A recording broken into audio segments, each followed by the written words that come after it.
We're going dirt track racing. We're talking with the new owner of the Electric City Speedway about the upgrades he's making, the fan experience, and everything you can expect on this episode of We're No Damn Experts. Best in podcast, the best in town.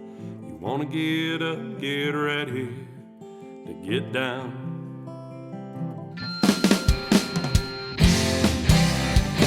With its big wide sky and the wild river Thames, if you want to go, we can take you there to Great Falls, Montana. Welcome to the greatest damn town in Montana, Great Falls. I'm Rebecca Ingham. I'm Shannon Newth, And we're No Damn Experts. I can't wait to see what you've planned for the first day of work in the morning, back from Memorial Day. Back from a holiday weekend. Here we go. Yeah, you are hit the ground running, Shannon. That's right. Well, it's a place where I've been spending a lot of time with this man that we have in our studio today. Is Jason listening to this? Yeah, right. Yeah. Okay. He doesn't Well, you're listen. making Rebecca's dreams come true. I'm saying how much time I'm spending with you. Yeah, he is too. How come I went dark in the room? Mood That's a music's different kind of coming on. podcast. Yeah. We are excited to have Jeramy Myers, the new official owner of the Electric City Speedway. Whoop, woo. There you go. First, thank you for continuing a legacy of fun things to do in Great Falls. Mm-hmm. Yeah, that's That's what you thought, huh? yeah, that's exactly what I thought. Yeah. So I don't even know where to start. Jeremy, you're a racer yourself. Let's back up, say 2 months. Tell us. No, we're going to start a little further back than that. Jeremy, for the fans at home, tell us who you are, how long you've been in the Great Falls area, what has led to this, what journey has led to today. Oh, do we have that much time? Yeah, We do. we'll just sit back. You got it for the next half hour. All right. Well, actually, I was born in Sacramento, California. I don't tell a lot of people that, but We like that. Yeah. I'm It's so glad you feel comfortable enough to share that in this yes. Safe space. space. yes, I saw the mute button go on. But I was born there and moved to Great Falls shortly after a couple months, and I've been here all my life since then. So consider myself Great Falls Great kid. Falls kid. As you should. Yes, You've, yes, you've been here a long time. I think I deserve that. That qualifies. Yes. I owned Flawless Auto Body for, I don't know, about 22, 23 years, and then ended up purchasing Three-Way Auto Body. And long story short, we ended up getting bought out by Crash Champions, which is a collision repair industry that is taking over sort of the United world? States. They really are. They've grown quick and fast, and we did not have our business for sale, nor were we looking to sell it. And they came to us and wanted to buy us, and here we are today. You said, okay, new chapter. So I took a couple years off to just after running a business for 24 years, you needed to take some time and recoup. And unfortunately, I ended up dealing with a little bit of cancer in between that. So didn't give me a lot of time to get how's away. that relaxing going? Yeah, so that sort of impeded my progress of doing nothing. And then I'm on the mend now, and April, I mean, we're making this a really quick story. Yeah. We'll go back. We'll fill in There you gaps. go. Yep. But then in April Of 2026. as in the last month. as in the season opened on April 24th this year. So in early April, I think it was maybe actually middle of probably March, and I got a call from somebody that said, "Hey, we might have the opportunity to buy the Electric City Speedway. What do you think?" And I was like, didn't even wasn't on my radar at all. However, I was looking for something. I couldn't really find something I liked. I didn't want to work for somebody. I wanted to do something, but with everything I was going through, it was just something I just didn't know for sure what I was going to do. And when this opportunity came up, I thought, well, what a perfect opportunity for me, because going back a little bit further, I used to race modifieds, street stocks modifieds. And then my son got involved with quarter midget racing, and we were trying to do both the father-son race on Friday and Saturday and race quarter midgets on Sunday. And then all of a sudden his program wasn't doing very well and my program wasn't doing well because I didn't have the time. And something had to give, and it was more important for my son to take off racing. And so we raced quarter midgets for about 10 years. And then he got into sprint car racing. And I just became the team owner and the fundraiser, I guess you could say. There's a lot of that in for that. You know, I don't regret it at all. It's just Ian's done very well in the sprint car world, and we look forward to getting better. And he's a little disappointed I bought the track, I think, at first, because a little bit of his racing's getting put aside a little bit more than what he wanted. In fact, this weekend I was not even on Saturday. I didn't even go down to even say hi to him, which that was the first time ever. However, if you guys were there, you would know why. It was extremely packed. Yeah. It was a really good time, and it just unfortunately took a lot of my time, and I couldn't go down to the pits with him. So, quick question: he got in a little bit of a wreck, something this weekend, right? Oh yeah, Is he that all likes to good? flirt with the wall all the time. I don't know why he can't stay in the middle to the inside of the track, but he likes to go wide. So, as a dad watching in the stands for really the first time, I mean, you do watch him from the inside of the pits, but from being on the stand, you could just see him getting closer and closer, and Oh no. it's just like, oh, it's going to happen. Oh no. And then he hops the berm a little bit and into the wall, although he said he had a flat tire, so I don't know about that. But yeah. Can we just real quick go back? We've used a lot of terms that a couple years ago, I had no idea what they were. If you aren't in the nothing. Right. If you aren't in the dirt track racing Sure. world. So can we go back a little bit for listeners to explain? You used modified, you talk about sprint cars, the term quarter midget. I know what that means, but the first time I heard it, I'm like, what now is a quarter what? So can you explain a little bit of those like car terms that you just used? Well, to start at the very beginning, I guess quarter midgets is pretty much where it starts out at. If you're lucky enough to be involved in the quarter midgets, they start from the age of 5. Which is insane that a 5-year-old is in a race car. Yeah. I think it's fantastic. Is a quarter midget a type of car or the age of the driver? It's a type of car. Both. Okay. Well, Sounds actually, like both, it could be both if you look at it that way. It is a quarter midget. It is basically the quarter size of what I would consider a sprint car. Okay. And if you really look at them, there's a lot of similarities between a quarter midget and a non-wing sprint car because the quarter midgets don't run with wings on them. What does that mean? The wings is the top part of the car. Sorry, it is the top part of the car. flares. It's the flares. It's Yeah. the downforce that keeps the car on the track. Mm-hmm. And in the quarter midgets and non-winged, which means that they don't have a roof on top of the car. Okay. So. And you used modified. What does that mean? Modified is you've got your B mods and your modifieds, and they're your traditional open wheel car. You have your street stocks, which is basically your level entry car into racing, which looks like a typical car. Not so much down the street now, but in the 70s and 80s. Mods are more of a custom built, and so are sort of the B mods. Not much difference between the cars, honestly, in today's world. There was supposed to be some separation in them, but however, rules have not been, I don't know, I think probably changed more to where they're more expensive to run than they were supposed to be. And until somebody stops that, it just makes it hard. Same thing in the 360s. I mean, it used to be you could run a 360. And 360 is a version of a sprint car, correct? Yes. Okay.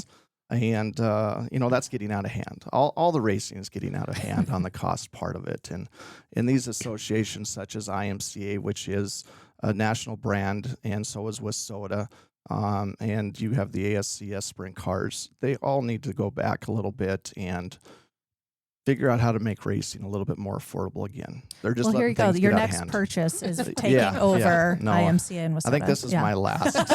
This is my last. So is there differences in the motors or just the metal that surrounds the frames? Actually, both. Okay. There is a lot of difference in motors. A 360 motor is cubic 360 inch. I'm not too sure, honestly, what the mods and the B mods are running as far as motors these days, but It is. It's cubic inch and it's speed and it's fast and I mean, to buy a brand new 360 motor these days, you can be $60,000 to $80,000 into a motor. Mm. So, And that's just not, you can't get anything to run until you put wheels and stuff on it. Yeah. that's the most important part of it. And then you need tires, of course. Yeah. But yeah, it's just getting to the part where it's we need, as a group, I think, as an association, and I hope I can voice my opinion whether it makes sense or not. But Well, you're doing it right now. Yeah, at least voice it and say, hey, we need to do something. We need to help the racers out. We need to make things a little bit more affordable. John Youngquist with the ASCS sprint cars last year, the 360s, has got on his own this year and got rid of the ASCS brand and went on his own, just trying to make racing a little bit more cheaper. So in that aspect, he can run different types of tires, which allows us to cut costs. And there's some other things he's doing that's allowing us to run a little bit more economical. And is that's the sprint cars that were just That here is, this yes. last weekend, Yeah, and that right? was, John? this was their very first race in Montana under the new brand. So it was good to see that. So There's also a car called a late model. yes. What's that? I think that's the ultimate of the cars. They're the loudest, yeah? They are loud. They are very loud. They're big bodied. When you go look at them, you can see how wide the stance is on them. They're what I think everybody wants to eventually try to get to, that in sprint cars, in my opinion. So, but late models, they are a fan favorite. People like them. High speed, big bodied cars out there running on a small track. It's amazing how precise and how good they really are. And I think here shortly we do have another late model tour coming up through Montana. Yeah, those aren't at the Electric City Speedway every weekend. No, not at all. They're a sort of a special event like the 360s are. Okay. So are there, when people would come to Electric City Speedway, are they seeing like local people or are they seeing people who race a circuit? Like, the only thing that I can really equate it to is NASCAR. Sure. You've got the same racers going to different places, just like in pro golf, the same golfers are going to different locations. Is that the case here, or do we have people who just run our track, or is there a circuit that people are running to make it somewhere other than here? That's a really good question. You have your choice to do either or. Almost in every class, because we're very fortunate in Montana that we have 3 racetracks. So we have the Electric City Speedway here in Great Falls. We have Gallatin Speedway in Belgrade, and we have Big Sky Speedway in Billings, Montana. So depending on your schedule, what we depend on a lot of, and all the other tracks do, is when you don't race your local race that weekend because you're not scheduled to race, then you look at another track that you can go to. So we have a lot of travelers throughout the state that will attend our races, and that our people will go attend their races. So say, for example, you're a modified and you're not running in Great Falls that weekend. Because you don't want to, or because there's no modified race? Yeah, just because there's no modified race. On a schedule, we have 6-7 classes, and we only try to run 4 as much as we can, just because time restrictions and stuff like that that we have to look at. So we're only trying to schedule 4 to maybe 5 classes, but it's really 4 classes that we're trying to schedule. So all 3 of the track managers will get together in the off season, and we all sit down and try to figure out our schedules to help all of the 3 main tracks in Montana. That's pretty cool. Work together. Mm-hmm. So it gives the drivers an opportunity to do a lot of possibly travel if they desire to. Now you said, is there certain classes that are like that? The 2 classes that do more of the scheduled tour races are your late models, who have a leader that basically helps to sort of decide how they're going to race as for the season or for the Montana tracks. Okay. And same thing with the sprint cars. So the sprint cars and the late models are really your 2 touring classes that we have in the state of Montana. Cool. The Electric City Speedway. So we're proud in Great Falls because we're one of just 3 spots, as you mentioned, in the state of Montana that has a racetrack. But there's also the Electric City Speedway has been around for a long time. Can you tell us a little bit more about the history of the Speedway? Well, I'm learning the history. It is amazing. What I've been so impressed with is, I believe the Speedway is 73 years old this year. I think in 2028, I believe, and don't quote me, but I think that is our 75th anniversary. That's which, a long time. I think 1953 is when it opened in Great Falls. Yeah. So to keep that tradition alive, I mean, that's a lot of history. I honestly would have expected it to be older just because of our bootlegging history. Like we had those cars running around. I'm sure they're but probably there was not probably formalized. unofficial. Yeah. They finally just brought it to a track to make it official. Is Hey, what let's they build did. a track, Right. people. Yeah, we're getting in trouble on the streets. Legalize so. some stuff here. Yeah. But there's I don't know. It's the history part of it. You know, as a racer, a team owner, I really wasn't involved in a lot of the history of it. We just showed up and raced, which is funny because I get to see both sides of it now. The racer side of it, of trying to get your car ready, get the parts, get the fundraising, be able to put a team together, people to help you race. And then we just showed up and raced. Now I'm looking at the side of what it takes to put on the race. Yeah. And now I'm in charge of both. So it's interesting, you know. But I think it's a nice perspective because now you're looking at it from multiple sides where not everybody has kind of that benefit. Yeah, it's I don't know if it's a benefit. But no, it's overwhelming when you actually look at what it takes to run. You know, we run from basically the end of April to the second week or first week of September. So that's a lot, 6 months, 5 months of racing almost every single weekend. We hardly get a weekend off. And when we do have a weekend off, we are generally running out of state, probably on the West Coast or something, just to take that 2-week opportunity and go run somewhere else. So, wow. But yeah. I mean, great benefit that there hasn't been a lot of moisture to rain you out. Well, Mother Nature has been nice to the earth, not to us racers that much. We've already I guess, canceled 3 races this year due to that.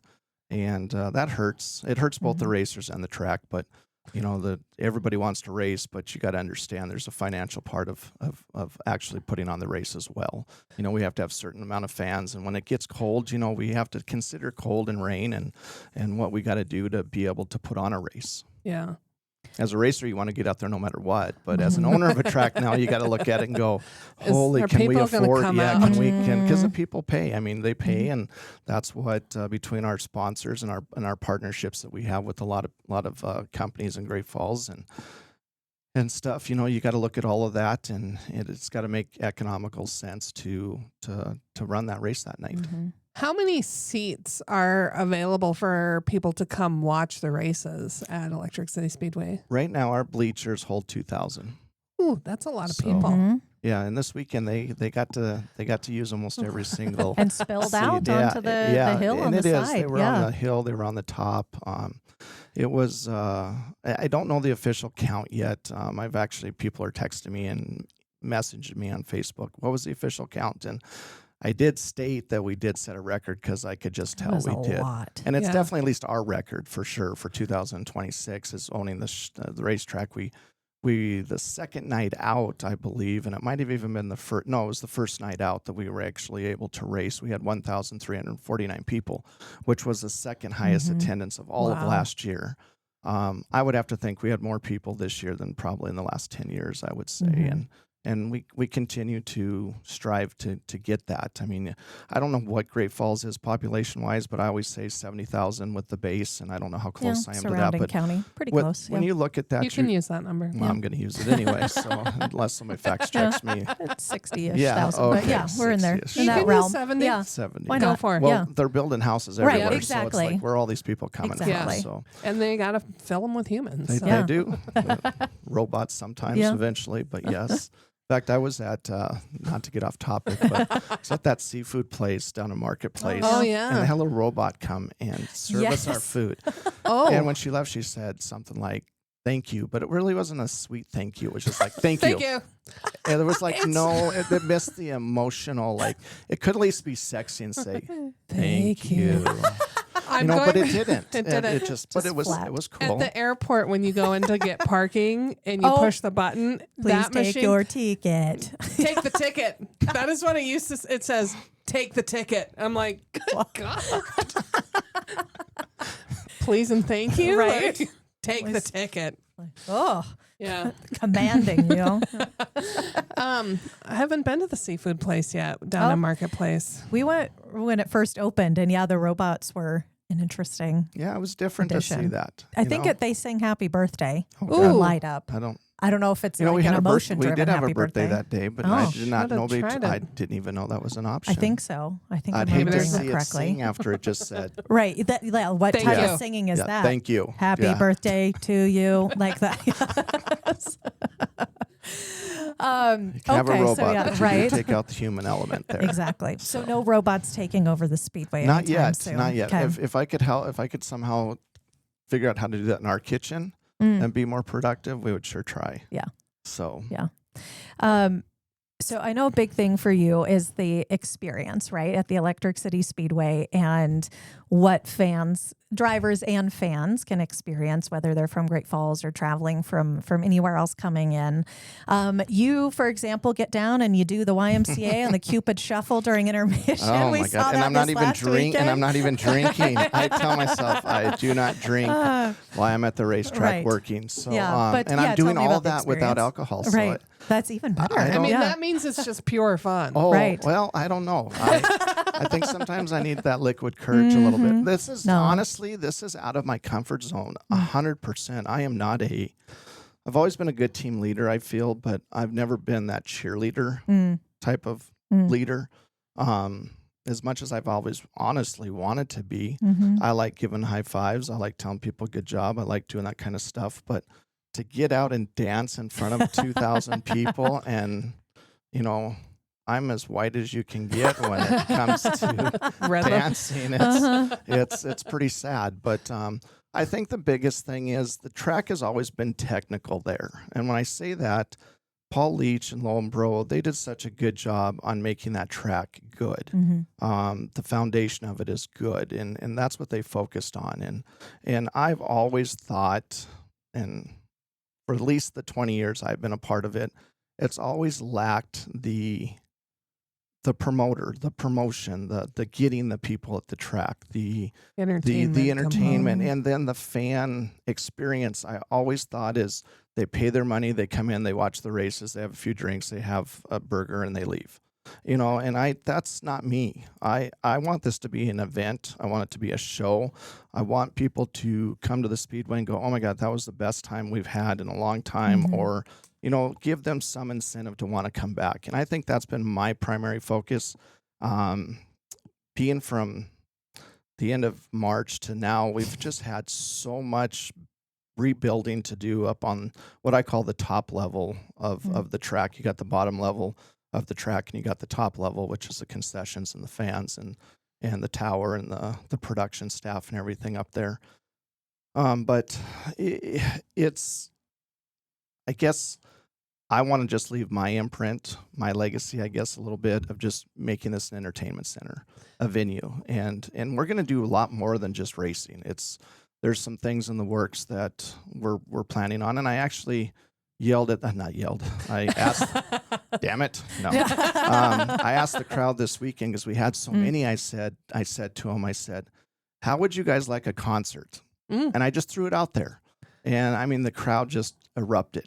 Yeah. And that just gave me the little bit of feedback that I wanted to know so that I could look at, you know, is this an option for us? You know, people can see through the wire because they watch in the races and you don't notice it, but will concert people be able to watch a concert through the wire of the and when I say wire, it's the mesh fence that keeps objects and dirt and stuff Like from cars coming. from coming into the crowd. Cars. Yeah, we had an so which we've not had that experience until this weekend.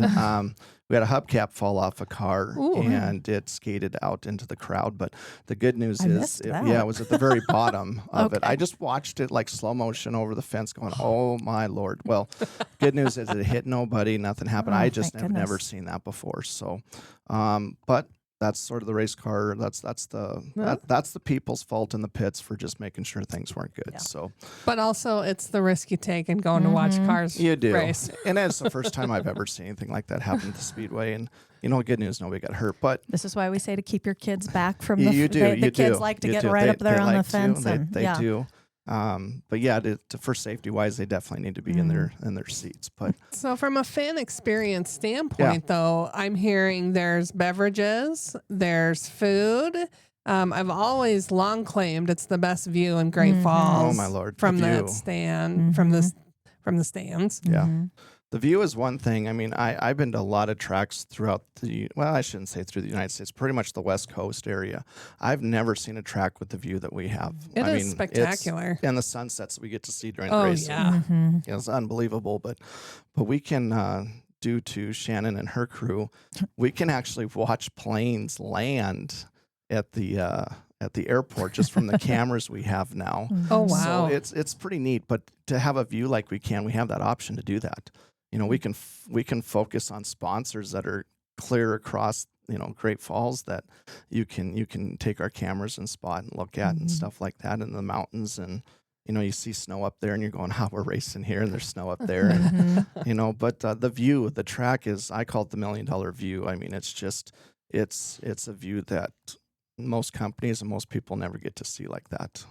True. So I will say, just plugging this for, we've long talked about how Great Falls is the place to be in Montana for Independence Day, and the track, the Speedway typically has a double header surrounding the 4th of July. But you've been doing fireworks, but you can see the fireworks all across town on the 4th of July. Gosh. Like that's like the best place to be. And I'm curious what's going to happen this year because it's different. They passed the deal where we're not supposed to be able to shoot fireworks off in city limits. Now we're in the county. Everybody asks me, how are you shooting these fireworks off? Because we're in the county. Yeah. And that's been the exciting part for us because that was one of the first things I thought of was, oh my gosh, we can't shoot fireworks off. I'm like, I am a firework person. I'm like, if you want, in fact, that I forgot to post it Friday night. I was running low on my phone, so I took a video of it instead of doing live, so I didn't know if I would make it to the end before the phone died. And I was sitting at home yesterday. I was like, oh my Lord, I forgot to post the video of the fireworks. I think we got over 2,000 views in probably less than 24-hour period. And the fireworks, I think, are a really neat add to the track. Now, when the conversations come up, are you shooting fireworks on the 4th of July? I don't think I'm going to. Yeah, because I don't want to take it away from what everybody else is doing. And you can get such a good show from where you're at. But it is going to be curious to see what happens in Great Falls this year because there's no way. What a terrible thing to pass. That's all I'm going to say. I won't get any. But it's their independence. It's one day a year. Now, if they were to do something where you can only light them on the 4th of July, that would have been something different. Yeah. But there's no way our police department, what a terrible thing to ask them to, hey, you guys, you're short-staffed everywhere, but you know what? We want you to monitor this on the 4th of July. Well, how crazy is that going to be? Yeah. So anyways, I feel bad about that. I'm still looking forward. I know people are still going to do it. So I'm looking forward to see what happens this year. So maybe we'll have some fireworks. And there's city fireworks and there's fireworks from Voyager Sam. So you can see like the view from up there. You can expansive across the city. So the different shows, legal shows that are happening, you can see. Yes. You'll definitely be able to identify what houses are in the county. Right? Yeah, exactly. Black Eagle's going to come very popular. Yes. Yeah. But also there's some spots like within Great Falls that you don't realize are county. Well, all of a sudden people will know exactly where the county is. Very true. Yeah, very true.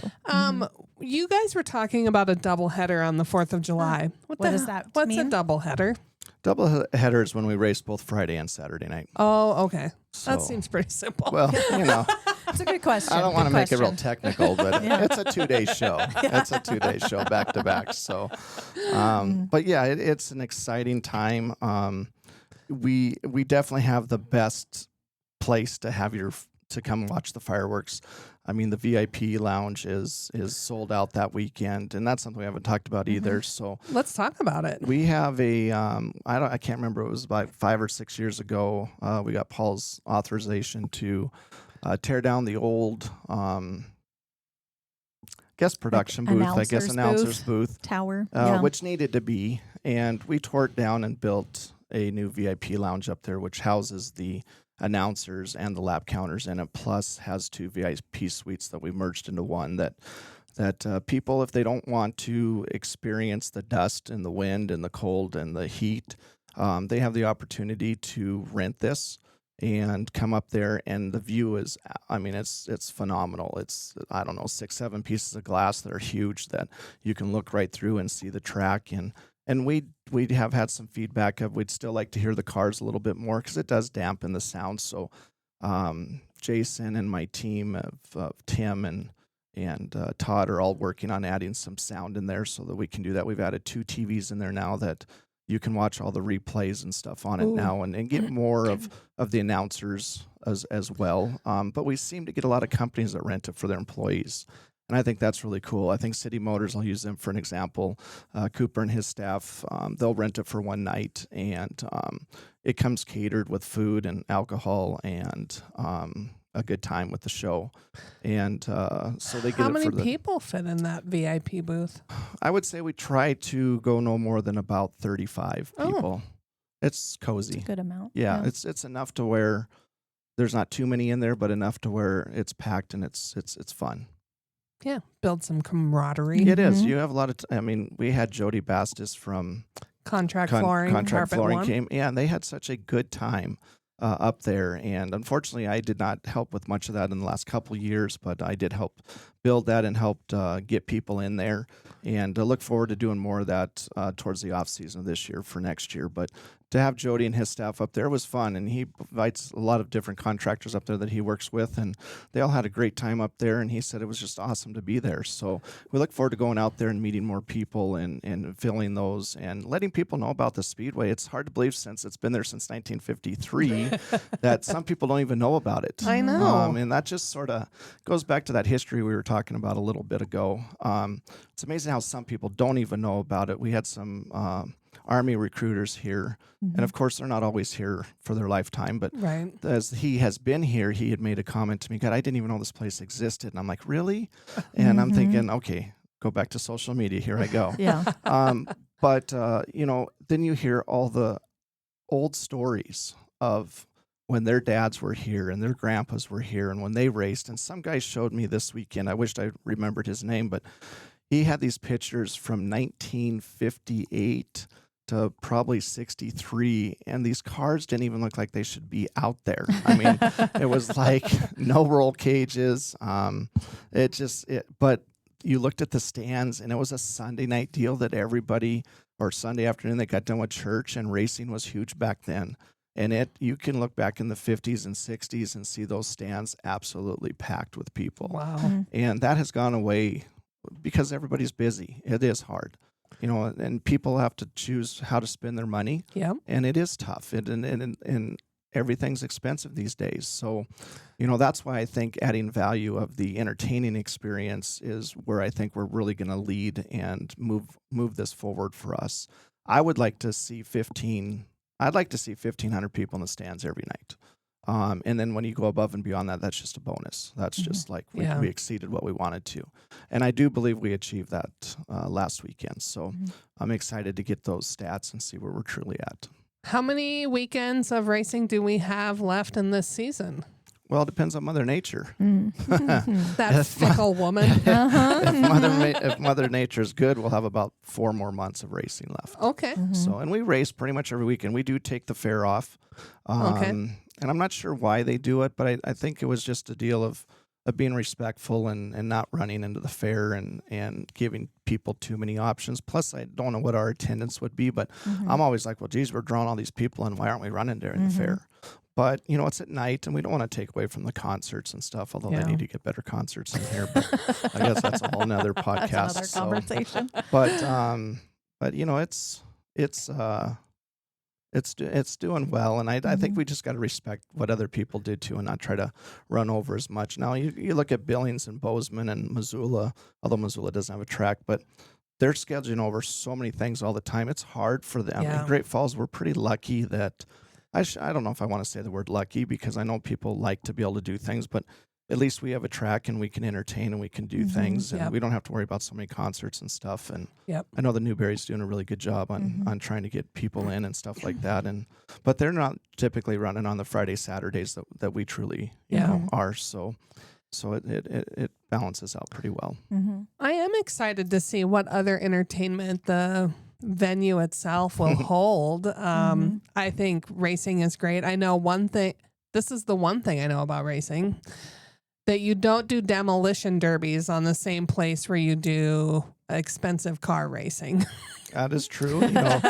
We did have somebody just reach out to me a couple days ago and asked if we were going to bring back the demo racing, and I never honestly considered it. But again, as a venue, I like that people give me ideas because I think we need to look at that and sort of see. One of the things that I'm trying to do right now, and we're waiting for the weather, and we've had some problems with our Jumbotron that we have. It turned on right away and then sort of blacked out on us, and we've had about 15 people looking at it, trying to fix it. Once the Jumbotron comes on, it's going to provide a lot of entertainment for our fans. And it's sort of good that it's not up right now because we've done so much that it's like if we do it all at once, it sort of takes it away. So like every week I try to have one improvement done just so we can showcase that and say, hey, this is new. Yeah, this is what we're trying to do instead of doing it all at once. And I'm an all at once guy, so I'm really, for you can't pulling the reins back. Well, I'm having to, and physically I'm having to. I really overdid it this weekend, so my body's definitely telling me I have to slow down right now. But we've spent 6 weeks in a row on the bleachers just trying to make them better and repairing them, and that's been a big challenge. And we've been trying to paint the darn things, but Mother Nature thinks we need water, so we need a little warmer temperature and less water, and we can try to get these things finished. And once I get that project done, I will feel like we've completed a big chunk of what we were trying to accomplish. So in my younger years, long time ago, I was a regular at the Magic City Speedway in Twin Falls, Idaho, and I loved that speedway. It's a paved track. But the last race of the season was always trailer races where they would go on the inside, inside of the track, and everything that was racing had a trailer behind it. Oh. And it was a trailer race / demolition derby. Like, it was fun to run into the trailers, run through them, push them around. And it was just absolute utter chaos. But I loved the experience there. Yeah. Much like when we moved to Great Falls and we used to go to the races all the time, just loved the experience of having the cars run and the work that it takes to make them do what they do. Yeah. Because it's not like you just go buy a Dodge Charger and put it on the track. But that's not going to go well. What the racers go through to put their cars on track is phenomenal. I mean, everybody works hard as it is, 40, 50 hours a week, and they're still finding time after hours to get their cars done and on the track. And I'm telling you, they'll put an easy 20 hours every week into getting their cars ready. And, that's a lot of time when you work 40, 50 hours a week. So that just shows you the passion the drivers have. Do you have a racer that is usually at the Electric City Speedway that you can say, this person's fun to watch, or you should pay attention to this car? Besides your son. There's only Ian Myers out there. What are you talking about? What I like is the rivalries. Okay. Although being a track owner, I have to be careful with rivalries now because it's like we got to tone it down. Yep. But I think the most fun rivalry that I see is the Pophams and the Stephensons, which makes racing fun because it challenges them both to be good. Yeah. And it makes it fun for the fans. Now, when they want to fight, that's the other part. You got to go, okay. They go into the center, snapping their thumbs. If you're going to do it, go do it on the home stretch is what we say. And then you'll be fined, and then you'll be good from there. But no, you got the hills. The hills have been up there forever, and there's always rivalries up there. And it's just good to see, and it's neat to see the generations keep coming. Hill, in fact, Vernon Jr., I believe, won his very first race of his career. And I think somebody said, well, are you running, how close are you going to try to beat your dad, when it comes to trophies and stuff? And I think one of his comments was I don't think I'll ever do that. Oh. And it was an honor thing. It was like, I don't want to win more trophies than my dad. My dad's what's got me here, and I get to race against him, and hopefully I can beat him on the track. But my desire to win more trophies wasn't there, and I thought that was pretty cool. That's pretty neat. To see them, and the kid's young, and I'll tell you, he's opened his own business up for sprint car, or not for sprint car, but for racers, and he has a little store there that he's got some supplies and parts in, and I personally haven't gone up and seen it, but I've heard a lot about it, and it makes me want to go up there and take a look, and also just thank him for doing that. Him and Dave Freeman with Racer Parts Supplies. At least we have 2 places in Great Falls that we have the ability to get some parts from, so it keeps everybody going on the track. Which is honestly really nice. Having a place where you can get something that day when you need it. Yeah. The rest of the world does have the ability to have like 4-hour delivery from Amazon. Right. Well, not here. That's Foreign not the way concept. the world works for us. Yeah. Well, and even in Montana, it's hard for them to stock everything. So what you basically do is you wash your car on Sundays, and you put your part orders in on Mondays with those 2, and they'll have them by Wednesday, Thursday, and they're putting them on and back on the track by Friday, Saturday. Yeah. So yeah, it is good. It's nice that they do that. The thing that probably bothers me the most is still a lot of racers will buy online. And it just hurts the little guys. It hurts Dave, and it hurts Vernon and Junior and stuff like that with doing it. But I do think there's definitely some support there that the community does do, or the racers do. But you always have that Amazon that can sort of get things a little cheaper and a little quicker and freight free, and that does make it hard for them. I like having a human that I can go, this is the situation, and they can actually help me diagnose, because sometimes online you say it's going to be for this, and they're like, oh yeah, it'll work, and then it shows up and it's like, this does not work Not at even all. close. Yeah, I agree. I want to go back to that venue thing that we were talking about. Yeah. You said you'd like to see other things there, and I guess where I was going with that with the Jumbotron is that I'd like to try a Wednesday movie night. Ooh. We're, I don't know, $5-10, whatever. $5 a family can come in, or $10 a family comes in, and You watch racing movies? We'll do something. Yeah. Everybody loves Days of Thunder. I don't know if I can do that for 9 weeks in a row, but no, I think there's a new racing series coming out that is the Taylor Sheridan formula of old NASCAR family trying to battle the new forces, and it's starring Dennis Quaid, the old guy who's trying to hold on to the way the life was supposed to be in a new generation. I don't know how much murder is going to happen in that series, but I mean, it's Taylor Sheridan, so there's probably something. Yeah. There's the train station somewhere. So, in fact, I was just watching the Dutton, and I saw they threw a body the Dutton into Ranch. They threw a body into. Oh, don't spoil it. Well, they did. Into a mine. Into a ripped mine. through it into a mine. And I'm like, oh God, they already just. We don't need to spoil. Yeah, they're right. If there's not murder right out the gate, I don't. This, I don't know this if wasn't it's until the second episode. But then you could have watch parties. You could watch. Well, we can do some replays of the races. Yeah. That would be fun. We can do a movie night. Replay of the races where the racers are saying, and this is what really That happened. would be cool, This like is what- commentary. Yeah. Just like Ian say, blew a tire. Did he actually go over the berm? Right, So they could actually tell us what happened. Put This mics is what on. happened. Yeah. No, it really didn't. Casey and Pacer have mics on. That would be dangerous. Oh yeah. That's why receivers are only one-way communication, Right. because you would not want to hear what they were saying. So, but I think that's toned down a lot. But it's still there, and we want to encourage it. We want to have those rivalries. Yeah. Billings comes Big in, competition. and even this weekend with sprint cars. Miller had won the first night of racing. He's from Canada. So, it's like, oh man, a Canadian won. Dang it. So then when Trevor Kirkland won the second night, they're like, all right. The Americans got it back to the US, again. yeah. In fact, that's where we're going this weekend. We're running what we call a Can-Am series for the Rocky Mountain Sprint Cars, which is another form of sprint car, same motor, just restricted. And we have a Can-Am series that we run. I think 4 races in the States and 4 races in Canada. Oh, perfect. And we're going this weekend. However, again, Mother Nature The show's Might raining ruin it for everyone. Yeah. It's looking like we possibly may rain out in Great Falls and in Canada this weekend. But we'll be, obviously, we're looking at every day because it's a 9-hour trip there and a 9-hour trip back, and you don't want to go up there for it to be rained out. So, Right.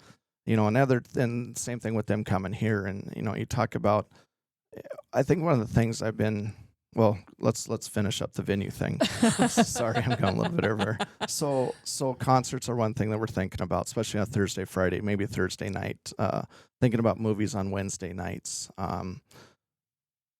Just looking at what other things would Great Falls like to see, because that track sits there for, out of 7 days, we race 1 day, maybe 2. So it's like, what else can we do to provide entertainment? And it is an outside venue. So, even though we may have a Wednesday night, there might be some Wednesdays that do get rained out where you can't do it, but that's just going to be where everybody's going to realize it's raining. So we're not obviously going to watch a movie, but we want to look at stuff like that. I would even like to have a deal where we could hang out on Wednesdays up there and just open the food and the beverage up and just hang out and do some things. So a meet the racer night. We could, and I think next year what I learned, there is so much that I'm learning as we're going. I think what we blew a great marketing opportunity and something for the fans. We had Wednesday. Generally, we do a practice right before opening day. Oh. And we ended up bringing in I think there was 70 cars that showed up for practice. And to my surprise, we probably had maybe 50 to 60 people that showed up, and we didn't even market, advertise it, nothing. Here I'm working on the bleachers. I'm sitting there hammering down nails, screwing stuff in. And I look up and I look up and most beautiful day. It was like 74 degrees. It was beautiful. It was like the perfect day. And we didn't take advantage of it. We should have had a soft opening, because the day we did open, we had kitchen problems, we had beer problems, we had computer problems, So I think what I've learned on this is we need to do a customer appreciation day on practice, where maybe it's $5 and they come in and get a hamburger. They can have a beverage. They can watch the practices. And we do a soft opening, so we make sure that we're running while our kitchen's up and going. Yeah. We're not having problems. We're not having problems in the tickets, sales, or in the computers, or the timing laps that we have. Just making sure everything works good, because everything is sat over the winter. Yeah. So it's like, so I think next year on our schedule, we're definitely going to have like a customer appreciation. And, and then we might do something later on where it is come meet the racers. Yeah. And we don't race cars that day. They're just up in the stands talking and having fun. And we did something we've never done before at the Speedway this weekend. We did a driver introduction. And it was one of the things I was trying to figure out, fan interaction, what can we do? So we had the sprint car drivers come up, and they introduced, the announcers introduced them, and they got to go up to the fans and pass out candy, shirts, Frisbees, just got to say hi to him. And one of the guys came back, he was from Canada, and he's like, oh my God, a guy in the stands was talking about how he watched my dad race. Oh, and he's like, cool. I'm in Canada, and here we're in the U.S., and, there was somebody there that watched his dad race. Yeah. And that's what you find a lot of stories about. And, this weekend, if you really look at, in fact, we're here for the tourism right now, but we had people from Billings, Wolf Creek, Helena, Bozeman, Belgrade. I think we had 5 to 6 cars from Canada this weekend. Annie just texted me and said, you have 70-some checks to sign. When are you going to do this? And I'm like, but when I'm signing the checks, what I'm interested in is all the people that aren't from Great Falls. Yeah. In the sprint cars, we're the only ones in Great Falls that have a sprint car. Yeah. And so when you have 15 cars, that's 15 people coming from out of Great Falls and area. Their crew and all and their that. crew, yeah. And when you figure one sprint car driver or one team, you're looking at that team has at least 1 to probably 4 people. 3 to 4 people per crew. And, there were people parked at the Holiday Inn this weekend that had their cars there, and they stayed. Staybridge had a couple people there and had their sprint cars, because we need places to work on our cars. So they'll find a hotel, they'll stay the night, they'll go out to dinner, they'll wash their cars usually that night, and then all morning they're doing nothing but working on their cars in the parking lot of the hotel, which is sort of pretty cool because you get a lot of people that come up and they ask questions, and it does help Becomes promote its own it attraction. and it helps promote because they're like, Yeah. oh, what are you guys doing? What's this? Well, we're racing tonight. And so those people that were at that hotel or drove by and saw, we might have picked up a fan or two. Right. Yeah. So there's a lot of that goes on that we just don't recognize the volume in the fans. That's the other thing too. We have people that come from Havre and other areas, for example, every single week to the races. And I always encourage them to stay the night because it's a long night. Yeah. And stay the night, have fun. And, we'll start to put some packages together for some racers and stuff and for fans with hotels and restaurants and stuff next year. We don't have a lot of time to do it this year because we bought this thing. We bought this thing in April and we raced April 24th. So we haven't had a lot of time to do a lot of promotions and stuff like that. Yeah. My biggest thing I've done is just Facebook right now. I've really gained, not really expecting to. I'm not an intelligent person. I'm a hard worker. That's the way I look at it. It is. I'm not smart. I'm just a hard worker. So, I don't even listen to I can't even stand to listen to myself. So it's like when I post this stuff, very rarely do I go back. Now, what I will do though is I'll go through the comments though.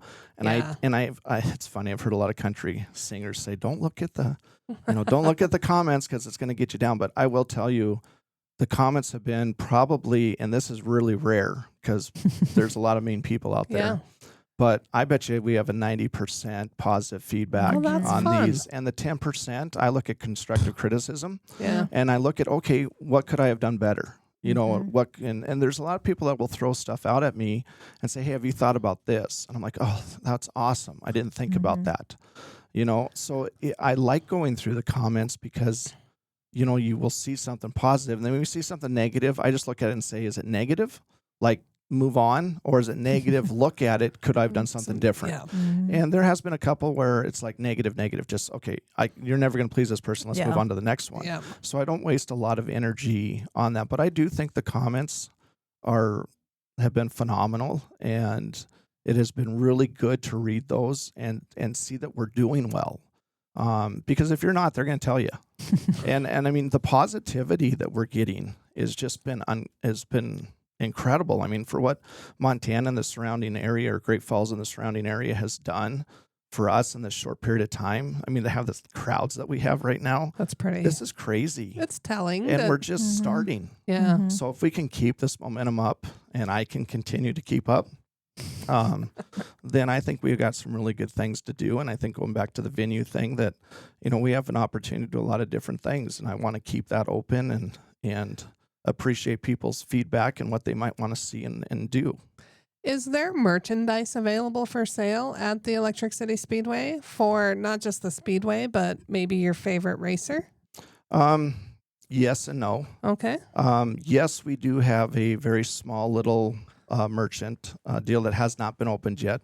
I've had some criticism on that of why isn't it open, and honestly, I'm so busy right now that hasn't been a priority, but it's getting there because people are asking about it. The problem is we got a lot of older merchandise that I would like to rebrand and do something different for next year, and we do no availability of selling T-shirts for the drivers.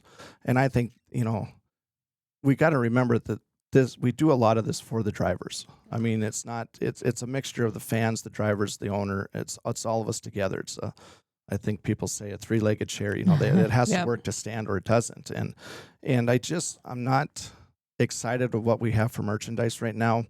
And because we want to rebrand, we will get that open. We will get everything sold in there that we can, and then look forward to this fall of rebranding, new logo, and opening up some different things. And we need a trailer up there that will sell people's shirts, because there are a lot of fans up there that support them. We've got some local fans that they don't miss a race. Yeah. I mean, they just don't miss a race, and they do want to support their driver. And if we had the ability to have a Popham and a Stephenson and a Hill and all these other people that have a shirt, I think we could help do that. And then a portion of that sale will obviously go to the driver.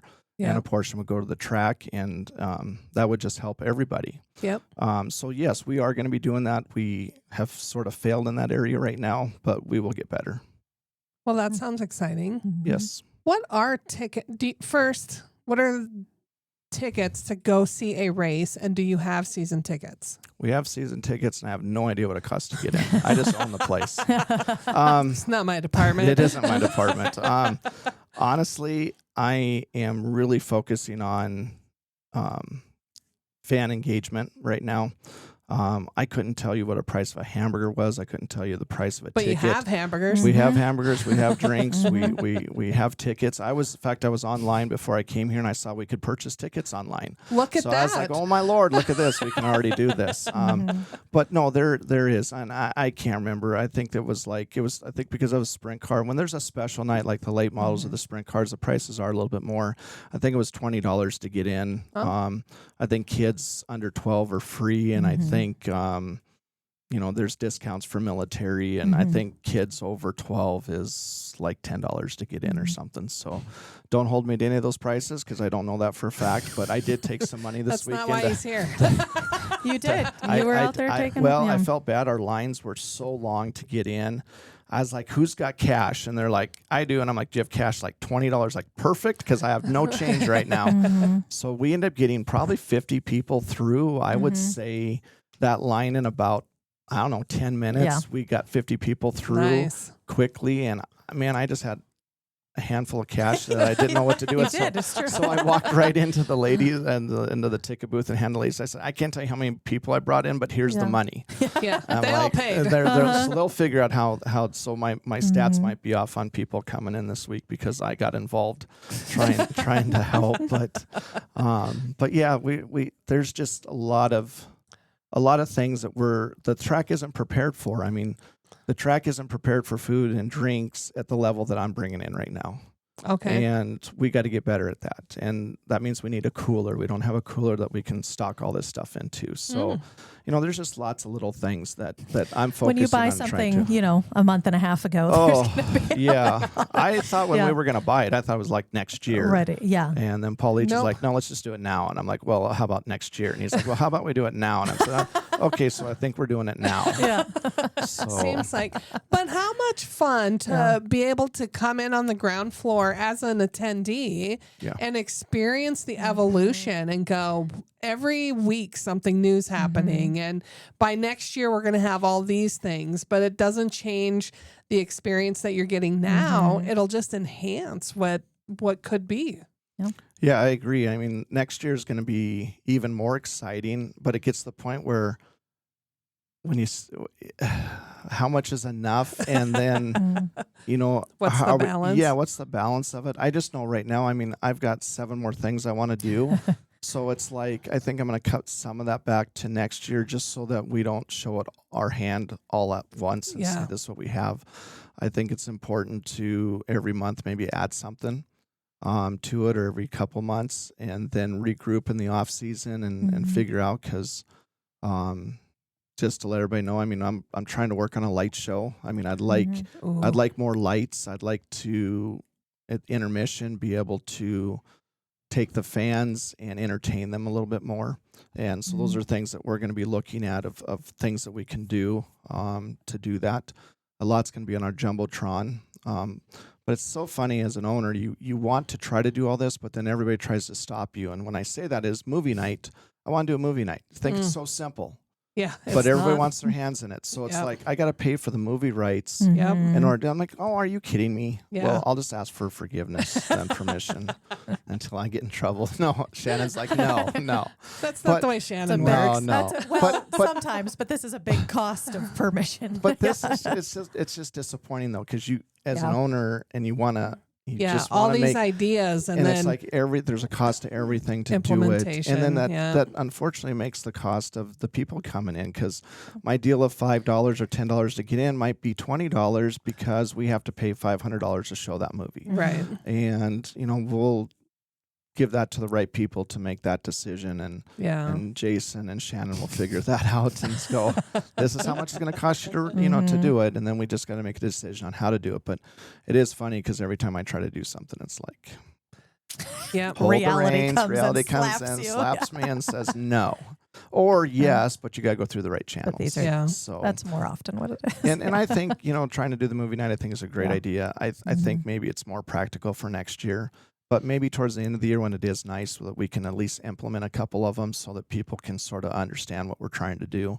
and to get their feedback too, so that for 2027 we make sure that whatever issues we had, we can try to get make those better. Yeah.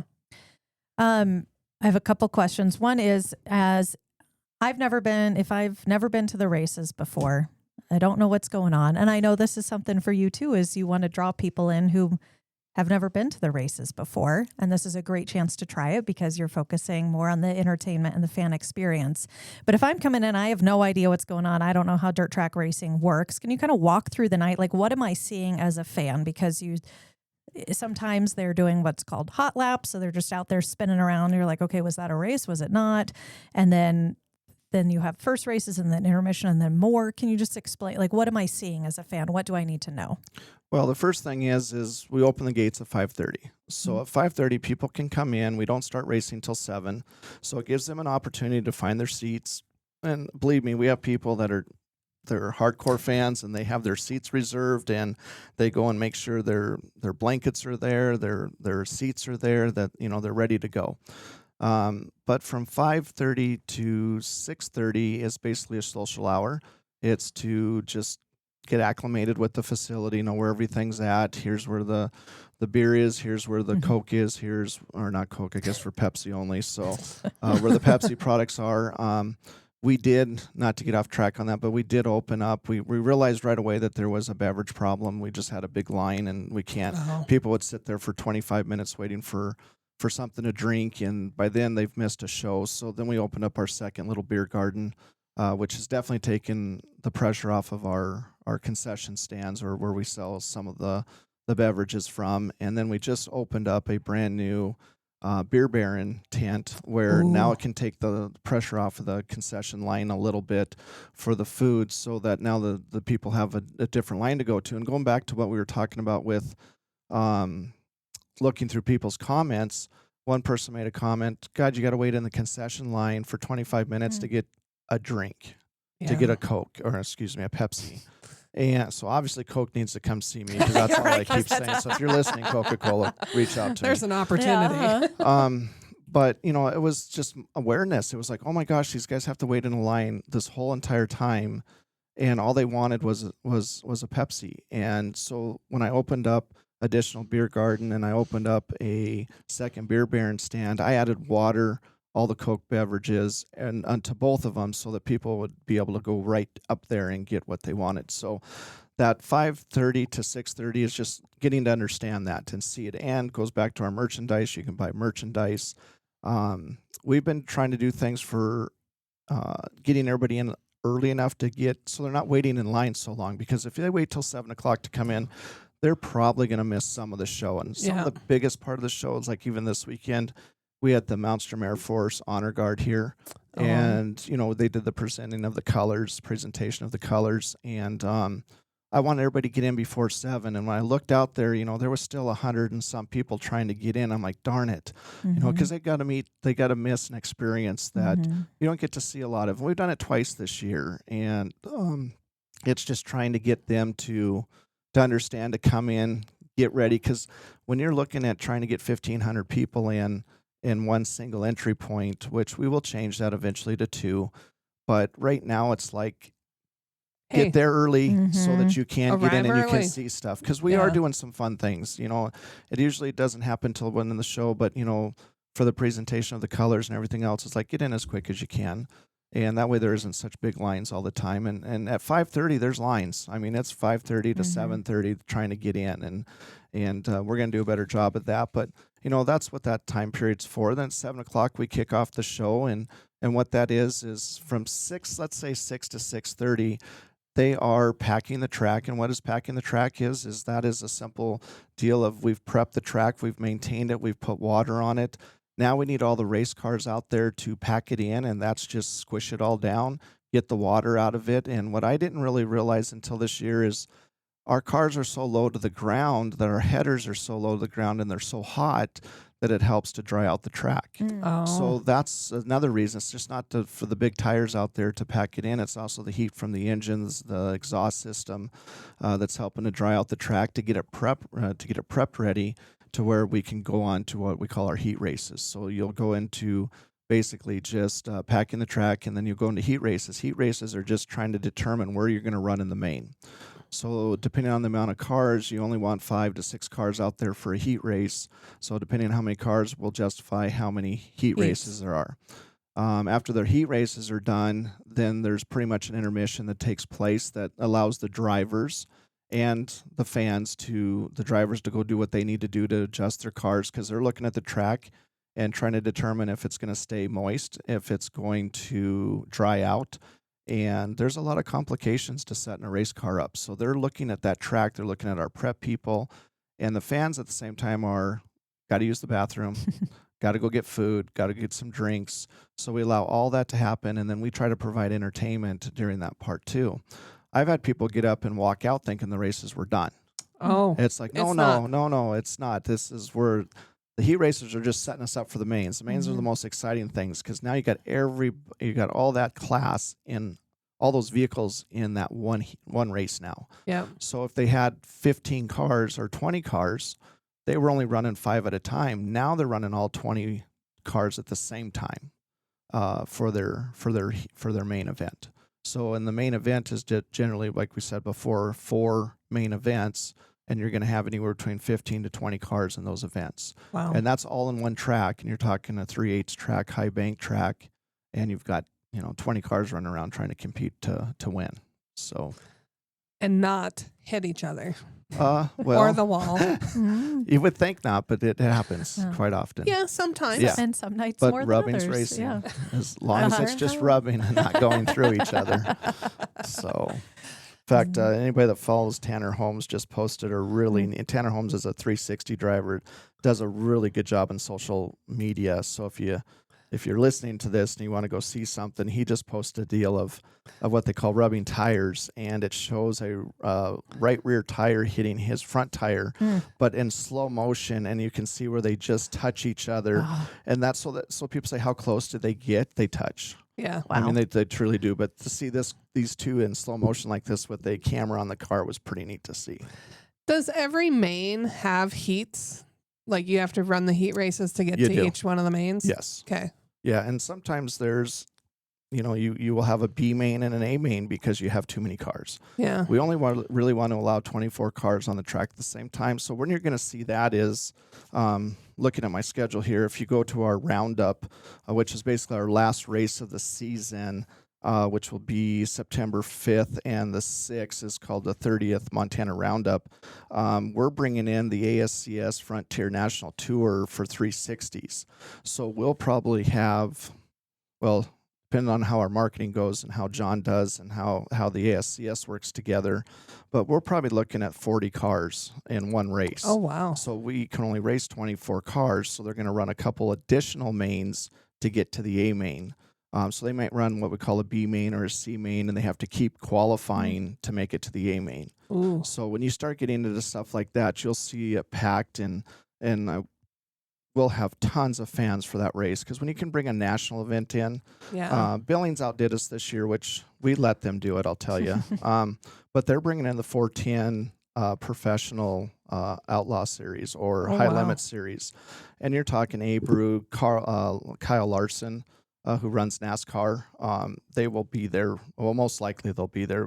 Kyle's schedule, you never know for sure. But to bring in something that big, the only reason we can't right now is we need the parking, and we do need to have, I think it is like 3,000 seating. Okay. Which, as we progress in the next year and a half, we will definitely have that seating available, because my end goal is to bring in national events. So late models have a national event, national series, sort of the sprint cars, and I'll be looking at bringing in the late model tour as well as the sprint cars will be coming into town. Wow. So a lot of fun stuff happening at Electric City Speedway. And you can get a little snapshot of that of what you would experience online. We've been streaming the Yes. races on Facebook, so you can get a look at Jeremy dancing during intermission on the That's live not the think part stream. you really want to And I see. then think that's come the only reason you experience want to go. No, Then you no. come. It's just a little taste tester for you, and then you Yeah. come experience it in person. Well, Yeah. that is true. Our the whole production we've done this year is way different than's ever been done there before. You know, they had one guy and one camera, and we have probably 5 people and probably 7 cameras. So it's definitely going to be neat. We're building every week on it. I decided this year to do Facebook Live on it free of charge, just because I don't want to sell a product that we're not comfortable 100% Yeah. on yet. Next year there'll probably be a member fee or something that they'll get into, but this year I just want people to see what we're doing. And there is a lot of out-of-town people that can't make it, and some locals that can't make it either due to whatever restrictions they have or what's going on that day. And so if they can't make the race, why not at least let them see it? Yeah, People say it takes revenue away, but I think it's just building our brand. I agree. Well, it seems like there's a lot going on at Electric City Speedway. So get your tickets online. We've learned today that happens. And then get there early and be checking just the website and the Facebook page to find out what additional things are happening. It sounds like a great time. And like I said, best view in Great Falls. Might It as well is. just sit there. It is. We can help you plan your itinerary if you want to give Carol a call, 406-761-4436. She's always here to tell you what she thinks is the best thing to do in town. You can take her suggestion or leave it. We don't really care. But we've got that here for you. So get your tickets, plan your trip. And until we see your bright, smiling, happy, healthy, beautiful face in our fine city, we do hope you're creating amazing memories with your friends and family wherever you might be. See you soon. We're No Dam Experts is the recorded claims from Great Falls, Montana, covering what you need to know about this amazing damn town.